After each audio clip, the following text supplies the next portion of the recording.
Hello mga kadayit, andito ako sa bundok namin. Bundok namin to. Ay, naririnig nyo? Ang lakas ng mga kuliglig, oh. Ay, ewan, sa Bicol kasi duli-duli. Ewan ko dito kung anong tawag sa Tagalog niya. Kuliglig, garo aja. Kuliglig. Kuliglig, oh yan, lakas nila, oh. Yan. Ano na kasi, magko-quarter to 4 na. Mag-alas 4 na kasi. Kaya ganyan, naglabasan na sila. Lakas, oh. Ang lakas. Ibang-iba talaga, di ba? Ibang-iba talaga. Upo ako dito sa may bato mga kadayit. Ibang-iba talaga ibang-iba talaga ang probinsya or kabundukan kaysa sa Manila. Kasi Manila, puro maririnig mo ingay, usok. Dito, ingay ng mga kuliglig. Ayan, oh. Diyan sila, oh. Nandiyan sila sa puno. Tapos, andun ang sapa. Ayan. Maganda dito. Pupunta kami dito, nakakapag-relax ako. Ang ganda talaga sa pakiramdam mga kaadayit pag andito ka sa sa probinsya or sa bundok kasi sobrang fresh ng hangin, tapos tahimik. Alas, andun yung mga pamangkin ko, oh. Andun sila. Andun. Nag-ano ng nyog. Ayun dun, oh. Ayan. Kumuha kami ng pako mga kadayot. Kumuha kami ng gulay na pako, tapos nyog na panggulay. Ayan, lupa to ng papa ko. Hasinda ng papa ko. Ayan. Andun yung ilog, oh. Katabi lang ng ilog. Dito talaga lumaki sina papa. Dito sila lumaki sa lugar na to. Kaya dito rin kami lumaki na pupunta. Ayan, lakas nila. Grabe. Andiyan sila, oh, sa puno ng pili. Diyan, sa puno ng pili. Ayan, puno ng nyog. Ayan. Tuwang-tuwa ako mga kadayit pag pupunta dito kasi naalala ko yung bata pa kami. Andito kami lagi. Nagkuha kami ng ano. Ayan yung ate ko, oh, nagbaon ng biscuit. Nagutom na. Hello, ayan na si Oji. Si JJ. Ilo ka mo. Hello, Oji. Ilo ka mo. Hello. Ayan ang mga pamangking kong gwapo. Tapos, ito naman ang nakuha namin. Oh. Pako. Fresh pako.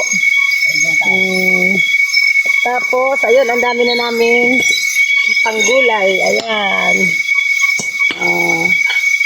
Yun ang panggulay namin. Ganito talaga dito. Ang lakas na ng mga kuliglig paghapon na. Alas 3:30 kami umalis sa bahay. Pero kung totoo, tingnan nyo mga kadayit, oh, mainit pa talaga. Doon sa banda doon, sa malapit sa kalsada, mainit pa, oh, tingnan nyo. Yan, mainit pa. Pero dito, ayan na siya. Parang mabilis ditong dumilim. Gawa ng natatabunan ng mga dahon, mga bundok nga. Bundok talaga ba? Bundok namin! Doon, mainit. Dito, ganyan. Yan. Diba? Tapos, ito naman, ang aming kubo. Yan ang aming kubo. Bali dito mga kadayot, pag nagkukopra si Papa, dyan siya nagsisiga or dyan niya pinapausukan ang aming mga nyog para maging pera. Tapos ito naman, ang mga puno ng pili. Yan, sobrang taas na, oh. Sobrang taas. Inaakyat lang namin yan magkakapatid noon kasi maliliit pa yung puno na yan. Pero ngayon hindi ko na siya kayang akyatin. Sobrang taas.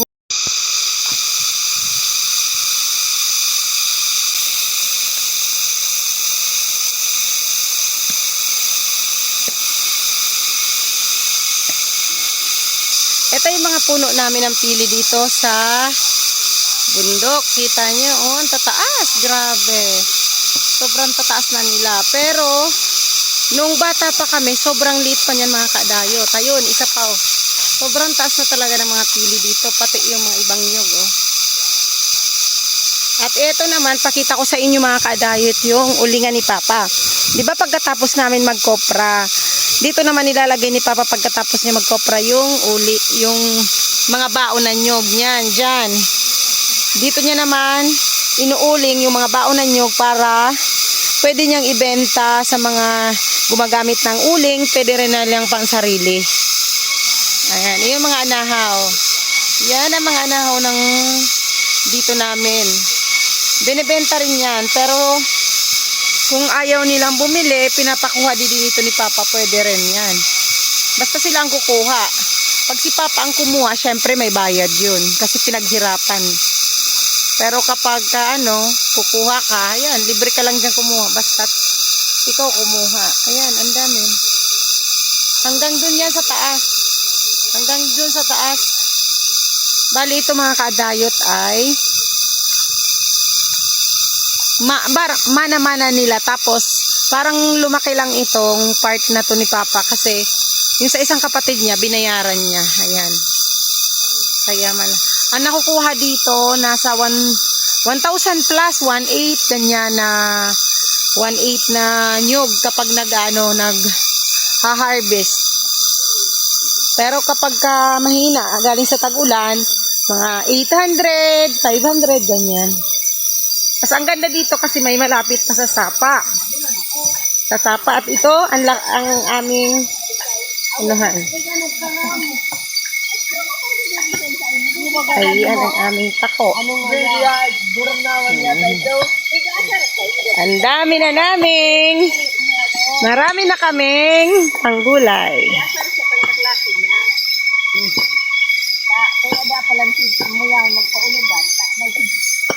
Ay, may pigkuaman ko ta si Pangpako.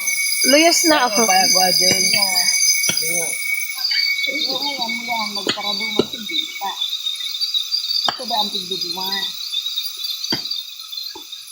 Pira na iyan. Pira na iyan. Nanyugta. Oh. Maano pa kita kung day ko man mabit. Ang pagwala ka to sa kuya. Pwede ba ga? Grade 12. Dahil ako nag-uulok pag nagduduwaan. Usi ah. Kakarito na yun.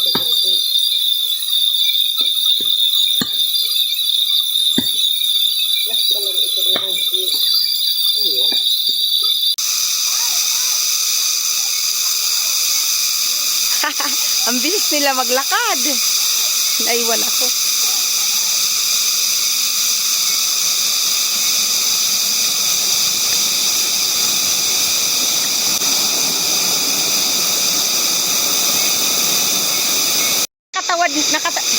Ayan, nakatawid na ako mga kadayot. Babay na sa bundok. Ayan, nakatawid na ako. Uwi na kami. Nakakuha na kami ng gulaing pako at niyog. Asan na yung mga kasama ko? Nandun. Ayan. Nandun na yung mga kasama ko. Payag ito, payag. What's na? Ay ko.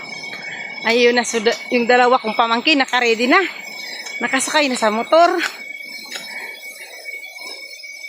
Nakasakay na sa motor. Ay, ngayon talaga, maganda na talaga nagpunta sa bundok. May motor na. Kami noon, bata pa, lakad kami. Lakad papunta, lakad pa uwi. May mga dalang mga bigat. Ngayon, maganda na kasi, ayan, tingnan nyo. Katapos namin tumawid sa ilog, sasakay na lang kaming motor. Ano man yan, G? Di pagpirita. Day na bangaon. Oy, ano mo? Oy, magtumba, G. G, kaputing mo na. Bangaon ba ko? Yan. Dari magaduhon man diyan. Dahil ba? Ha? Dahil.